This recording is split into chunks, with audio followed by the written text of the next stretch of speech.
Third down and 20. The free agent class, and we can start off with the quarterbacks that our Bears might be looking at, and it's looking pretty bleak. It is looking very bleak. I'll list off the quarterbacks that seem to be going into free agency right now. The first one is Dak Prescott, who is most likely going to be franchise tagged, if not signed to a long-term deal. I doubt he hits the open market without being traded for. So you can almost just scratch him off, in my opinion. Yeah. You can make a similar case for Jameis Winston. Jameis Winston, a lot of people think he's the front runner for being the starting quarterback for the New Orleans Saints. They're a team that people are mocking a quarterback to, but that roster, if quarterbacks go, and with all the needs that they have with their cap space, getting a guy like James for cheap might be a decent deal. They have Jameis Hill, but Jameis Winston may be another guy that won't be on the market. Let's get into the guys that will be. Cam Newton, Ryan Fitzpatrick, Andy Dalton, Mitchell Trubisky, Tyrod Taylor, Jacoby Brissett. Yeah, I mean, oh man. After looking at what Cam did this year, they might have to, they're going to have to sign one of those guys if they don't land Darnold or Deshaun, maybe Andy Dalton. Maybe they work something out and try to get a Marcus Mariota from the Raiders or something. If he gets cut, maybe that would be a good fit. But yeah, you got slim pickings. Yeah, if your team needs a quarterback, this is one of the main reasons why we've seen teams like the Rams trade for Stafford, like the Colts now trade for Wentz, is that they're looking at these quarterbacks hitting free agency like we are, and we see nothing but a bunch of backups.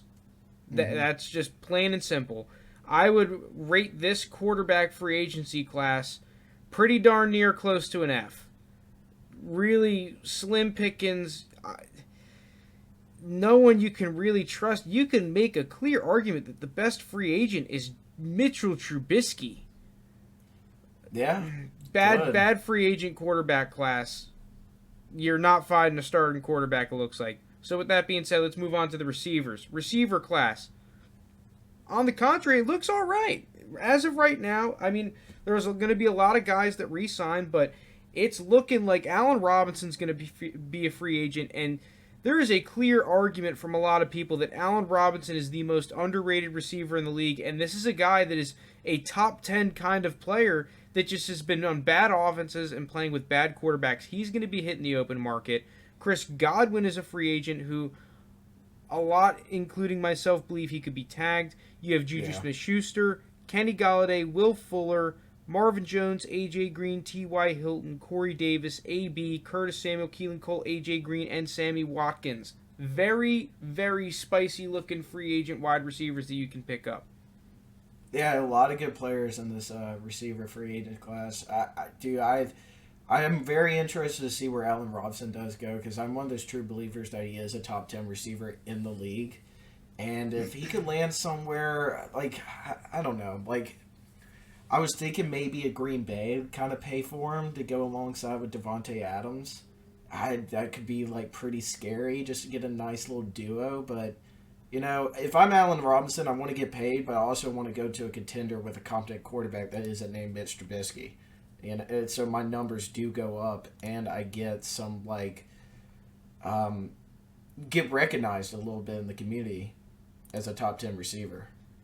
Yeah, generally speaking, though, when we see these big-name receivers, they're usually going to teams that have rookie quarterbacks on rookie deals just because they got all the cap space.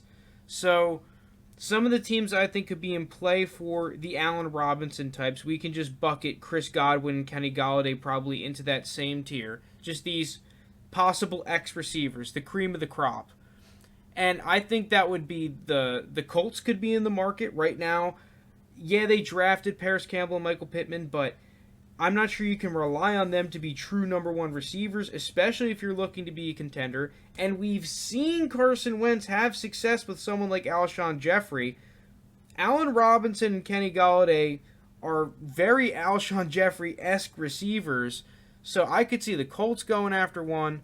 The Jets I could definitely see going after a receiver. you draft a young quarterback, or maybe we think they could trade for Deshaun Watson. You pair him up with a great receiver to go alongside of Denzel Mims. All of a sudden, the Jets' offense could be looking pretty nasty. The New England Patriots could be in the market now that the Patriots are going to have a ton of cap space this year. I can only imagine that one of these receivers is going to land their way in New England.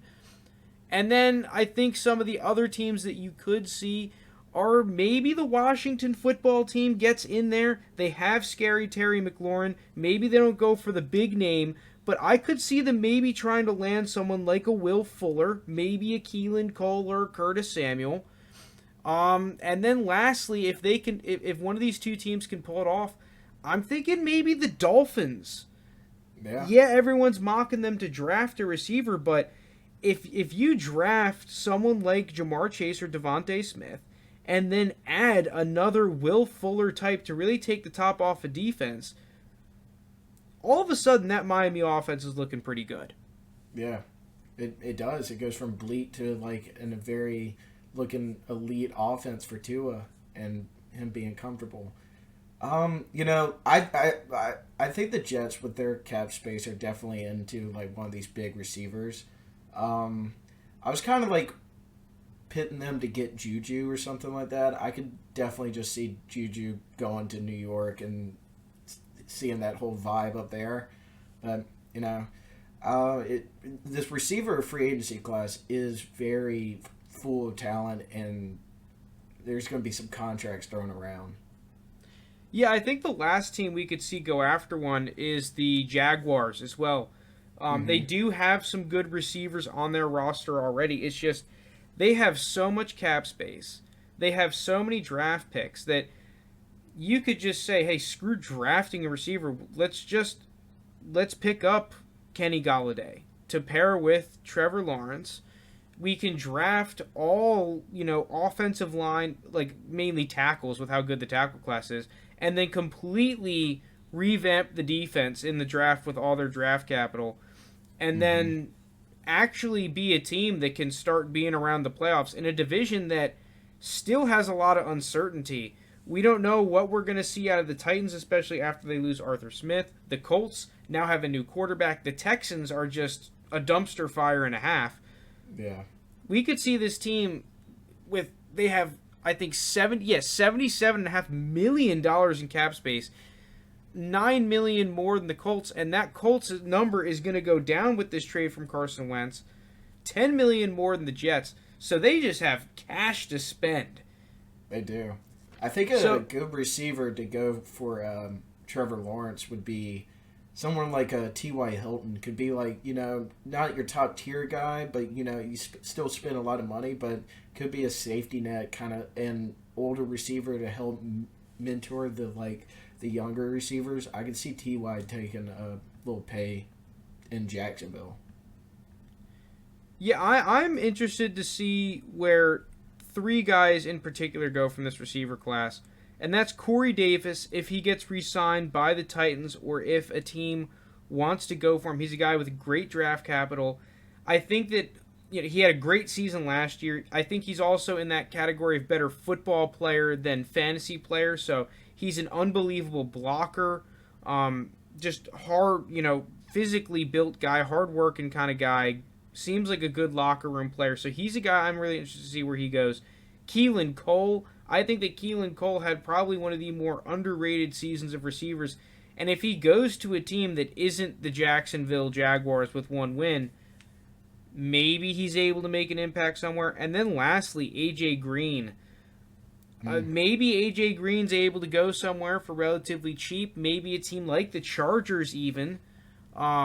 Maybe the Ravens, if he wants to just say, hey, fuck you, Bengals, I'm going to the Ravens. We need an extra receiver. He goes there for cheap trying to chase a ring.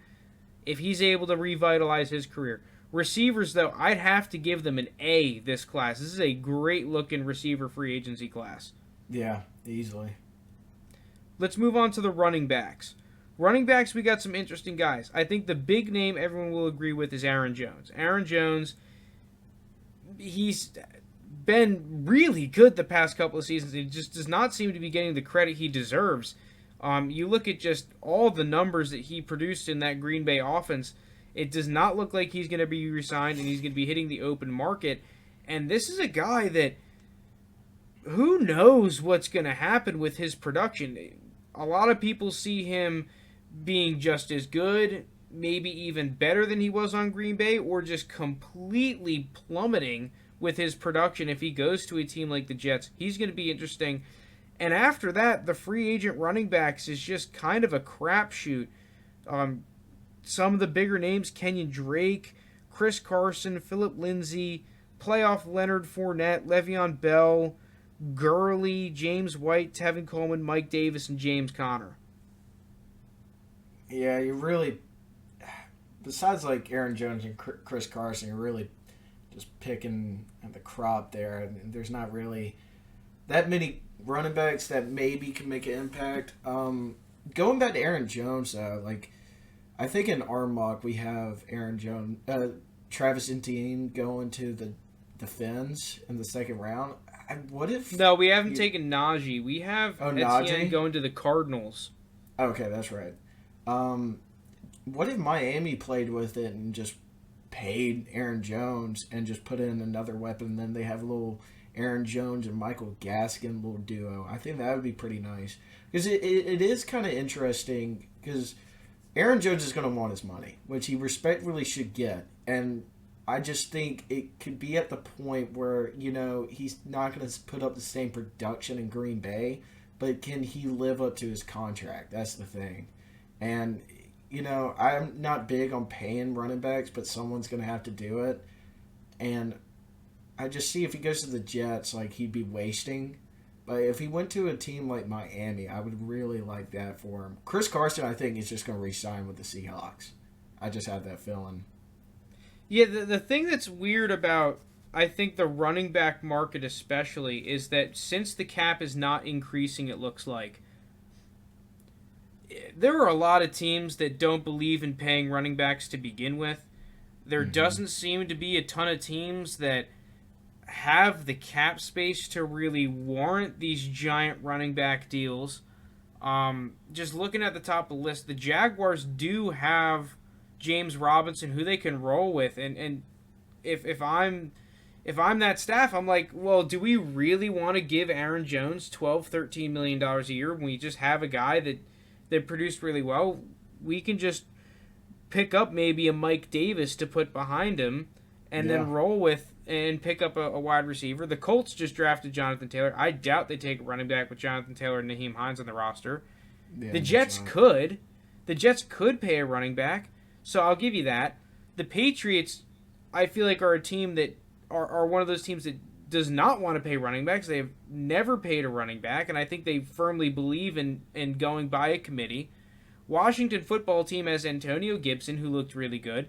The Bengals have Joe Mixon, who they paid. I'm going down the list of the teams with the most cap space.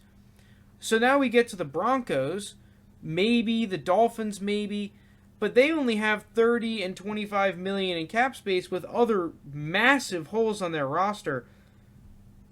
Maybe Jones has to take some sort of a prove-it deal and try to get paid next year. I don't really know, aside from the Jets, where is his market coming from?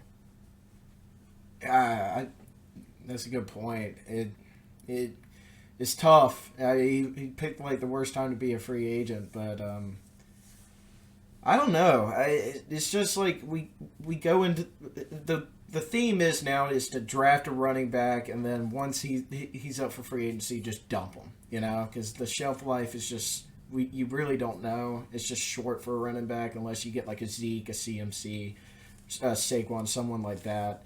But I think you're right. Aaron Jones is going to have to take that little prove-it deal, 1-year prove-it deal, and just, if he lights it up and can prove that he can benefit somewhere other than Green Bay without Aaron Rodgers, then maybe, he can fall into a place next year when the cap goes up.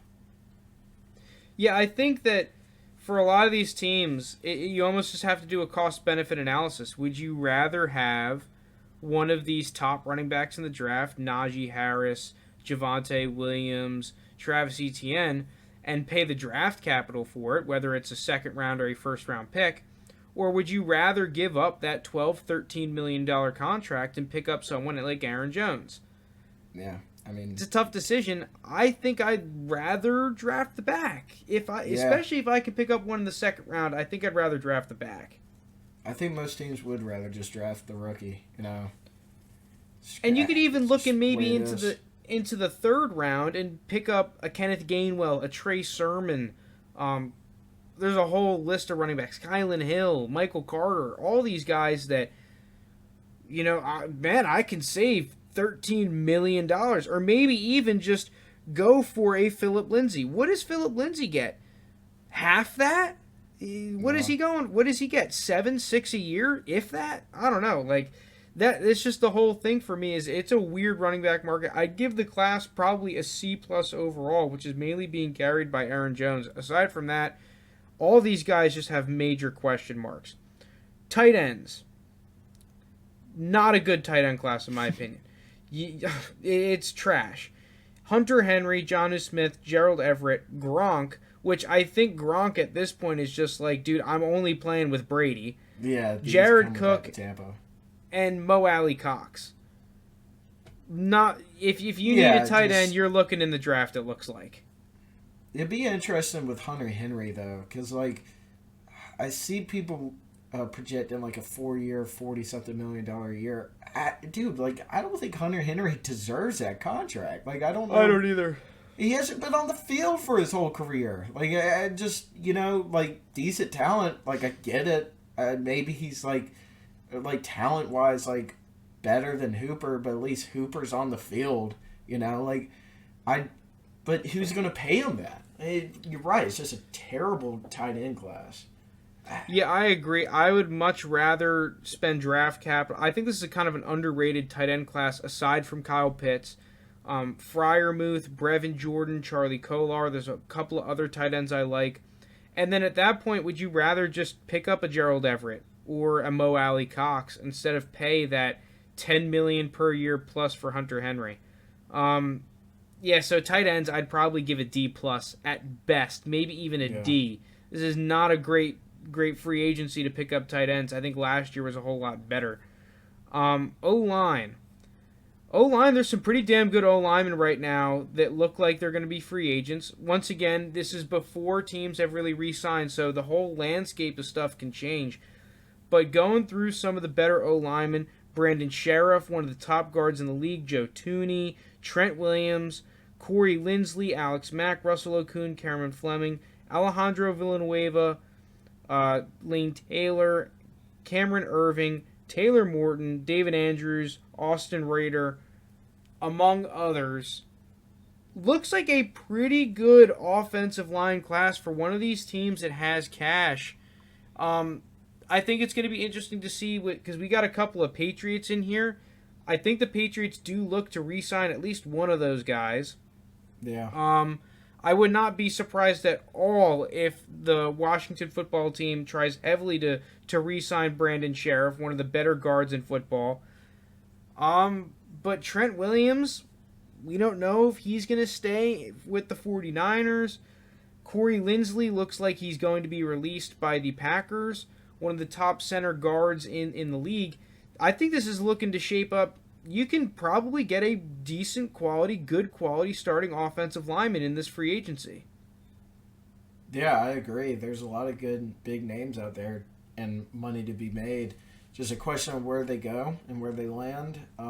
But if you're a team with who doesn't have much O-line depth and needs a good guard or center, I mean, the names are there and you can easily take them here and just pay them what they want. Yeah, if you're a team that needs offensive linemen, this year seems to be your year, because you have about 1,000 tackles in the draft class that all looked really good. You've got a pretty good free agency class. There just seems to be... Now, this is going to heavily change depending on who gets re-signed, because I think the O-line class is being kind of carried by a handful of top guys. If those guys do get re-signed, it could really ruin the quality of this class. But... Mm-hmm.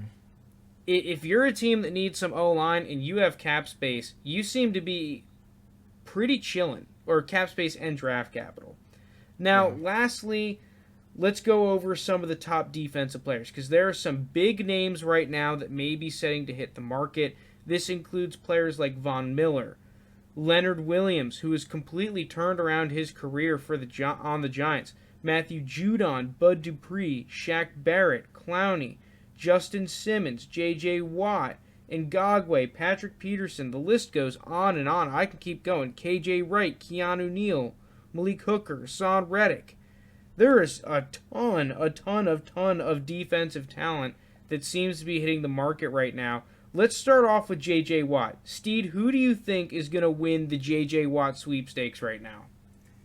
Listen, I said it yesterday to you, but I like the Browns, man.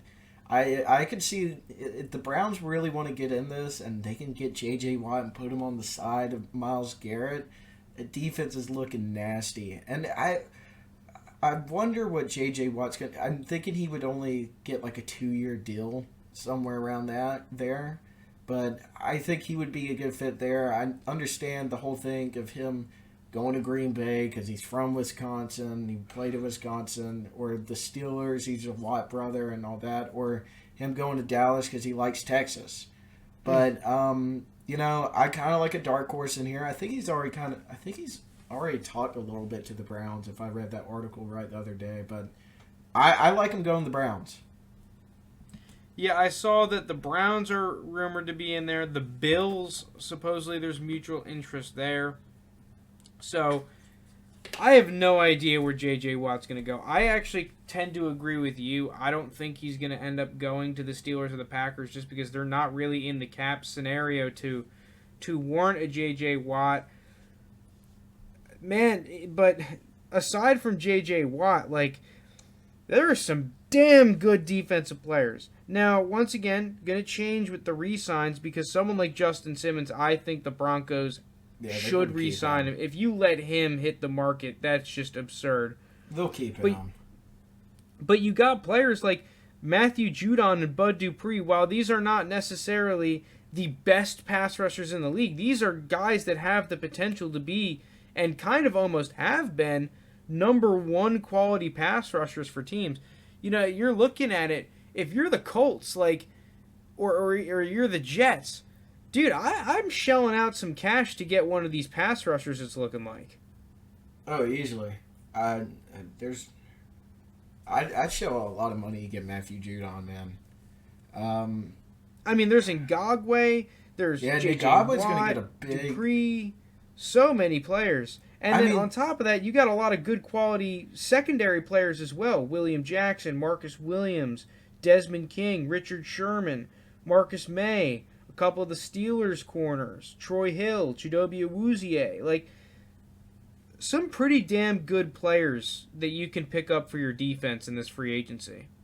Yeah, if I'm a team like you were talking about earlier with the Bills having interest in J.J. Watt, I'm licking my lips at this defensive class. You struggled at getting to the quarterback all year last year. And if I'm the Bills and you're right there on that, where you can make that Super Bowl run if you just got a couple more pieces, Ngagwe would be a really good pickup for you. Judon or someone to stack this D-line and just get after it next season. Yeah, I agree. If the Bills are able to work their cap into fixing a lot of their pass rush issues in free agency, and then you're able to use that pick 30 to pick up a second corner and really put that secondary top of the league type of level, and then use your later picks to keep filling in on your D-line and then back on your offense, maybe with a tight end, I think you're right. You're just a handful of pieces away on your defense from really being one of those Super Bowl contenders. I would really love to see the Bills get their defense at least to the level that the Chiefs had, where it wasn't necessarily elite, and the Chiefs still had problems getting to the pass, getting to the quarterback, but their defense was still around top half of the league. And the Bills this year, they turned it on late, but beginning of the season, it was just kind of bad. I think they have some really talented pieces. They just need a couple more players, mainly on that defensive line, to really put them into that. Like, they could be even better than the Chiefs if they're able to get that defensive line to stop the run and get to the quarterback. And you got some great players here to do it. Defense, as of right now, I'd probably give it like a B+. Yeah. Maybe even an A, just because of how many quality edge rushers there are right now. Like, basically every position, there's at least one or two good players that you can pick up for your defense. So that's kind of like the whole free agency preview. When we get more information on where the rumors are and who's going to sign where, we'll get more into that and into the whole free agency discussion. There's really no point in needlessly talking about it, though. We need to see who gets re-signed and who actually is hitting the market